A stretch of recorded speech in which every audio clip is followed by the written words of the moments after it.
Welcome to round 2 of the Alpha Touring Challenge Alpha Championship. It's season 1, round 2 here at Summit Point Raceway. Thank you for joining us on Alpha Touring Challenge Rewind.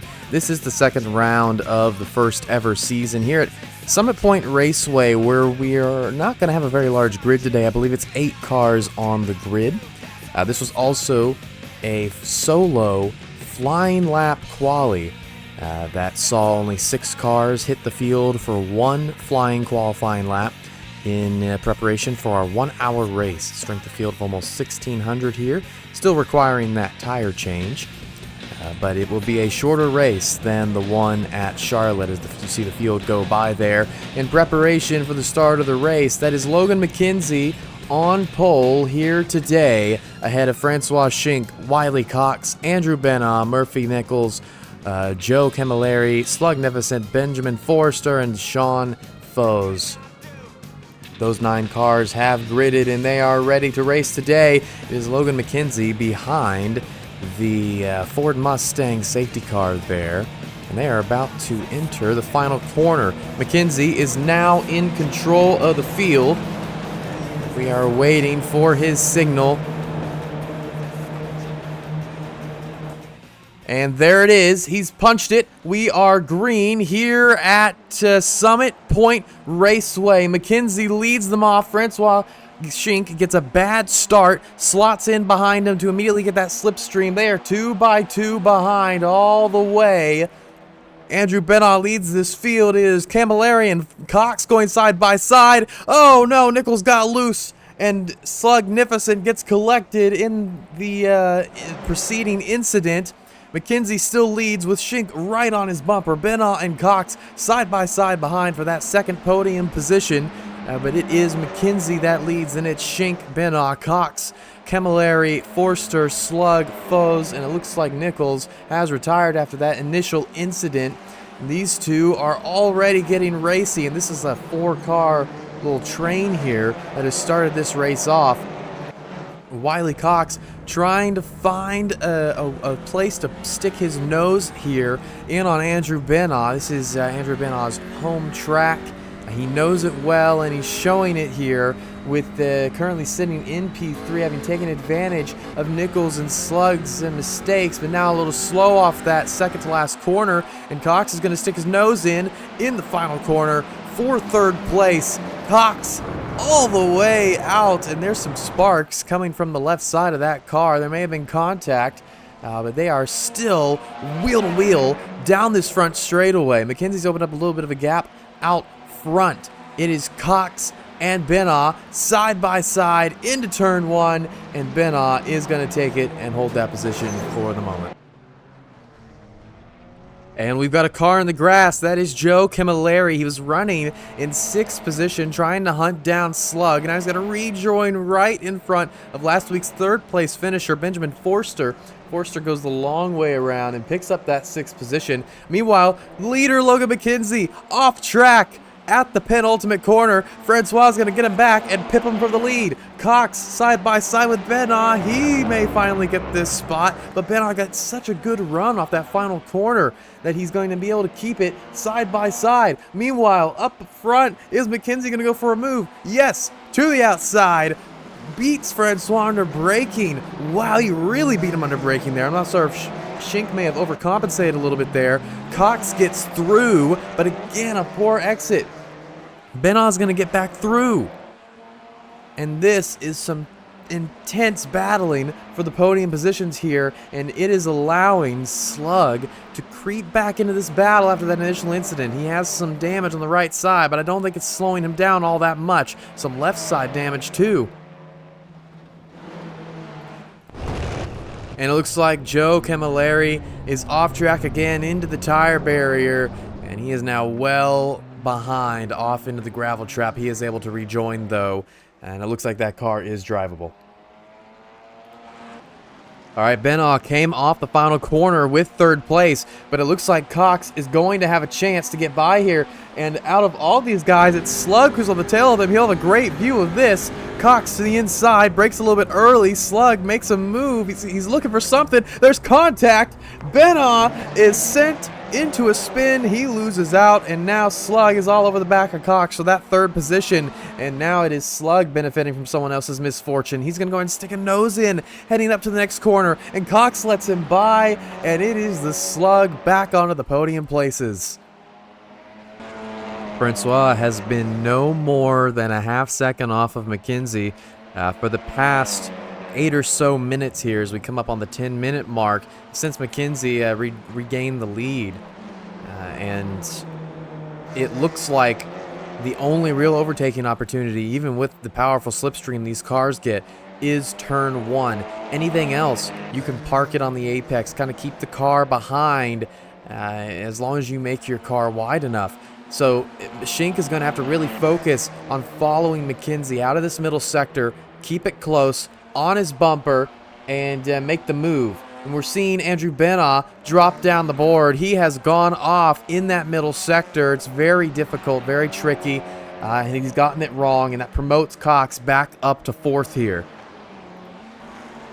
And look at this, Schink is really close to McKenzie this time on corner exit. I think he's going to be able to get alongside him pretty early on the straight. McKenzie moving to the inside, taking that defensive line. Schink's going to wait to the last moment, pull out, and now they are wheel to wheel down into turn number 1. Where's the braking point? It's that third set of cones, and Schink has just gone a little bit wide. McKenzie gets the power down, and he continues on in the lead. And that was Francois's first real probe at McKenzie's defenses here. He hasn't been close enough in past laps to really try anything. Here we go again. Down the front straightaway, 18 minutes into this race, and these two are the closest cars on track, and these two are battling for the lead. Who's going to win under braking again? This time it's Schink who brakes a little bit later, but he's able to get more grip on the outside this time. It's going to be close. McKenzie's going to have to actually put some work in to preserve his lead here. They're going to stay side by side up into the next corner. Schink has the advantage, but McKenzie holding that outside line really well. Schink giving him lots of room, and it is McKenzie who's going to come out again in the lead. His defense had to extend beyond the first corner that time, and he was still able to pull it off. But you can see Schink trying these different moves, learning. He was better on the outside there. He knew where to find the grip after missing it last time. It's only going to be a matter of time before he figures something out that McKenzie's not going to be able to defend against. And it looks like this is going to be a frequent occurrence as Schink is once again right on the back bumper of McKenzie heading down into turn number 1. McKenzie is sticking to that inside line defense. He seems to prefer it and just the advantage it gives mid-corner. But you can see Schink is starting to get a lot better about finding the grip on the outside there on corner exit, and they're going to take it down to the next corner again. McKenzie's going to have to defend from the outside, and this is where Schink has to figure out at this point. You know, he's figured out turn 1. He's figured out how to keep it alongside McKenzie. Now he has to figure out how to use all the space that McKenzie gives him in that next corner and maximize it to be able to beat him heading down even further. So here's an interesting moment. Slugnificent, McKenzie's teammate, has gone for an early pit strategy. It's placed him right in front of the leaders. He's given his teammate a little bit of a slipstream, so McKenzie is not defending nearly as hard against Francois here as he typically would, and he is clear into the corner. So a little bit of team orders there, a little bit of teamwork, just happened to time it well with his pit stop. Cox currently remains in 3rd. That would be who the Slug is trying to cover off with his pit stop. We'll see if it works out at the end of this race. And this is the second lap here. Remember, Slug has also, since he has pitted, he's probably gone on to a new set of tires, so he's faster than these guys. He's really helping his teammate out here with the slipstream. And there, Francois may have picked up a little bit of right front damage. He nudged the rear end of McKenzie's car, but I think that may have just been a momentary bending of the bodywork. It snapped back into place, so I think he's okay. But that's not the first time that him and McKenzie have had a little touch today, and I don't think it's going to be the last. Benjamin Forrester now on pit road, taking a fresh set of 4 tires here. Now the question is, when will McKenzie try and get by the Slug here? Is he being held up Are they worried about that? They're going to head down into the last corner here with Francois really close, and McKenzie's going to dart off track. He's going for the undercut. He's going to try and beat Francois here by pitting first. And he's going to come down and get a fresh set of tires, and he's going to try and preserve his lead with this pit stop. Now Schink, however, is going to still get that benefit, that slipstream from Slug, so his in-lap, assuming he pits this time to cover off McKenzie, will be strong. He's going to have Slug in front of him this entire lap. And Francois turns down pit entry that time, so he will make his way around the number 14 of Slugnificent, and he will continue on as the leader. It'll be interesting to see how long he stays out. McKenzie has pitted a tad early, 4 or 5 minutes before the halfway point, so he's going to have worse tires at the end of the race. Francois is banking on that.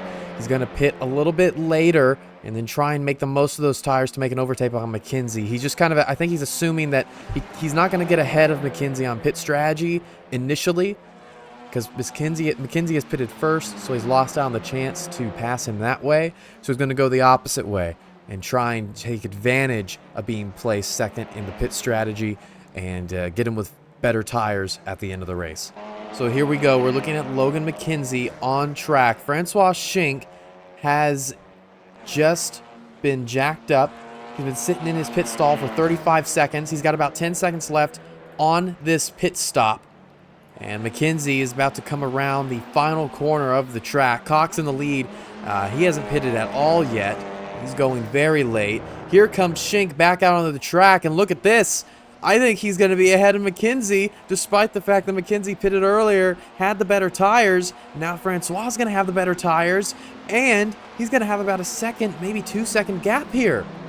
Now Cox is sitting in between these guys. I can't imagine he'll want to stay there for very long.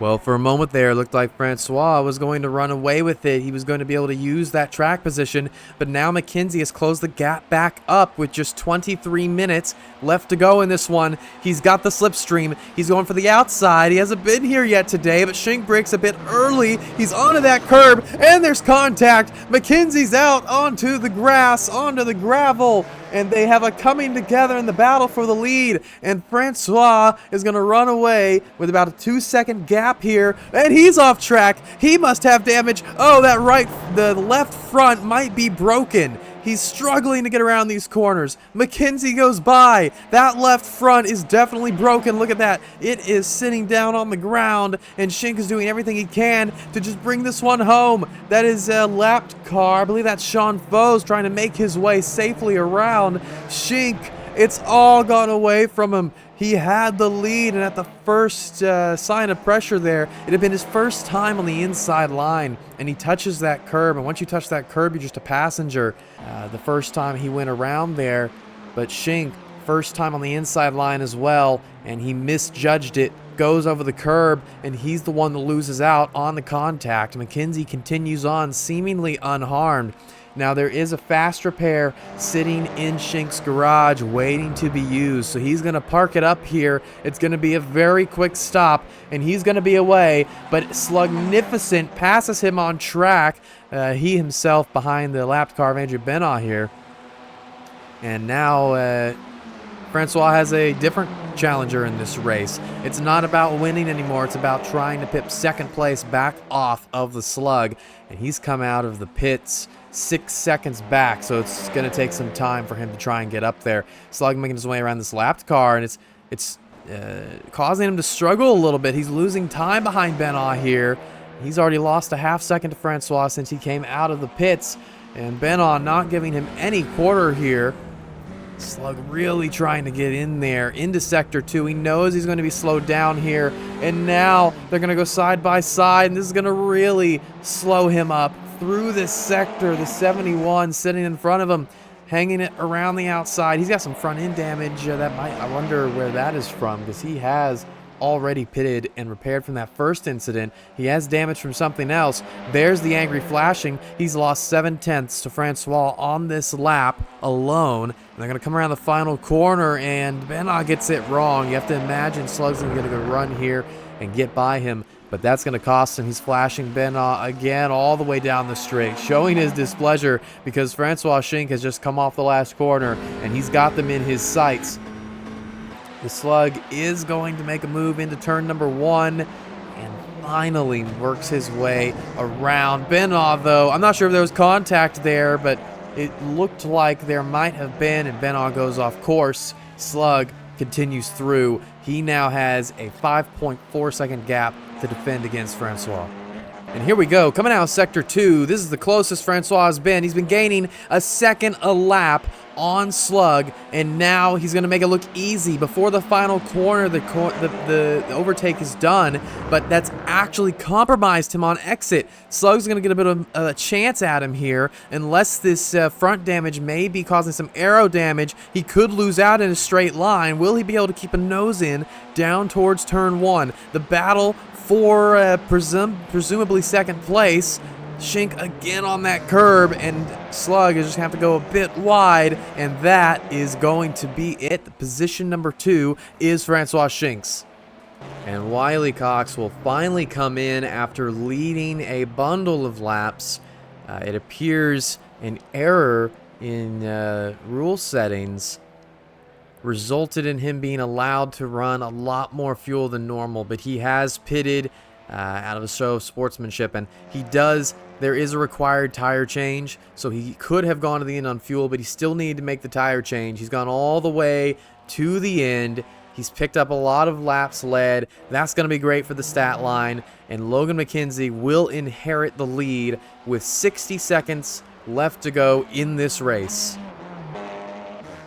Francois Schink did not make this one easy for Logan McKenzie, but he withstood constant pressure here in what is going to be his first career Alpha Touring Challenge win and the start of a championship battle with Francois Schink. It's one Schink, one McKenzie at Summit Point Raceway. He picks up his first career win. Francois Schink 20 seconds back after that incident. He did well to continue to make up ground on McKenzie towards the end of the race, but it was just far too big of a gap to surmount. He brings home a P2. That's still going to be great points for him. Slugnificent brings home P3 and rounds out the podium. 30 seconds off the leader. Benjamin Forster had been catching him there towards the end of the race, but had just not been fast enough. He nips 4th, and then Wiley Cox, after leading so many laps today, will bring home a very respectable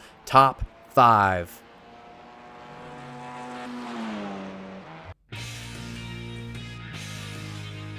All right, heading into this race, your point situation looked like this. Francois Schink on top by 4 points over Ensing, Forster, Abrams, and Darnell. Today's race results. Logan McKenzie takes the top spot by 21 seconds over Francois Schink. Then it is Slugnificent who rounds out the podium. Benjamin Forster, Wiley Cox, Joe Camilleri, Sean Foes, Andrew Benoit, and Murphy Nichols finish up your 9 cars. Now let's take a look at how this has affected the championship standings heading into round number 3 at Watkins Glen. It's still going to be Francois Schink on top with 41 points. Forster has gained a position, has slid up with 32 points, and then Logan McKenzie off the back of this victory goes up 7 positions. 29 points there, just ahead of his teammate Robert Abrams with 24, who is tied level with Wiley Cox. Then it is Corey Ensing, Andrew Benoit, Sean Foes, Joe Camilleri, Murphy Nichols, and Mark Darnell. That is your championship order after 2 rounds of the Alpha Touring Challenge. Next week will be Watkins Glen. That track has been retired, so that replay will most likely not be accessible, in which case we will be given a brief recap of that round and moving on to round 4. This is the Alpha Touring Challenge Rewind.